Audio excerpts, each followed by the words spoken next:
শফিক বাড়ি নাম্বার না? জি, আপনি কে? ভাইজান কই? শফিক মারা গেছে কিছুক্ষণ আগে। শফিকের লাশ উদ্ধার হয়েছে তো। মা, ভাইজানের লাশ আনতে এখন মেলা টাকা লাগবে, তাও সেটা 2-4 দিনের মধ্যে জোগাড় করতে হবে। আমি কই কি মা, লাশ যে এনে আছে সে এনে দাফন করুক। আমিও ছোট ভাইজানের সাথে এত পাবো কই আমরা?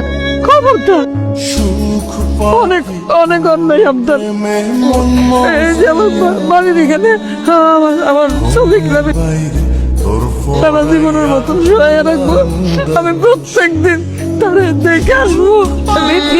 বিলের ছবি টুক আছে না, ওইটা বেঁচে দিব। আম্মা, আমি ওই জমি বেচতে দিব না। তো কারো জমি, কারো কোনো টাকা পয়সা আমার লাগবে না।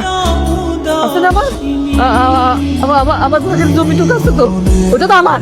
ওটার মতো তোকে কারো হাত নেই। ওইটা বেঁচে দিব। ও বাবা, একটু কইলাম আমার ছেলের একটু দেখবি। তোমার কিছুই হয় নাই। আমি আসলে দেখতে চাইছিলাম যাদের জন্য দূর প্রবাসে বৈশা দিন রাত খাইটা টাকা উপার্জন করি, দেশে টাকা পাঠাই, আমার মৃত্যুর পর তারা আমার জন্য আসলে কি করে। তো বিশ্বাস করো, আমার লাস্টটা তোমার কাছে বোঝ হয়ে যায়। এটা আমি স্বপ্ন কোনোদিন কল্পনা করি নাই। আমরা প্রবাসীরা না অনেক বোকা। এই যে তোমরা যখন দেশের মধ্যে প্রতিযোগিতা করো ভালো থাকা আর ভালো খাওয়া, তখন আমরা প্রবাসীরাও ওই বিদেশ বইয়া প্রতিযোগিতা করি।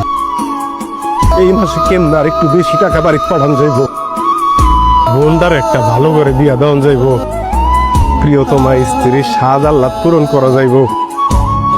প্রত্যেকটা প্রবাসী বিদেশ বসে প্রতিযোগিতা করে। লোকালগুলি বোঝে না, দেশে রাইখা যাওয়া তার নিকট আত্মীয়দের মধ্যে অনেকেই তাগরে ভালোবাসে শুধুমাত্র অর্থ আর স্বার্থের কারণে।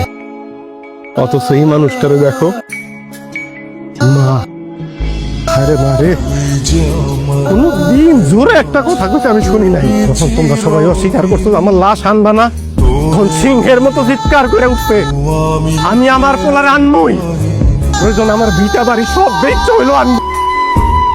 এবং সে কিন্তু তাই করছে। এই জন্যই মনে হয় কবি বলছিল, মা কথাটি ছোট্ট অতি কিন্তু যেন ভাই মায়ের মতো মধুর নামটি ত্রিভুবনে নাই।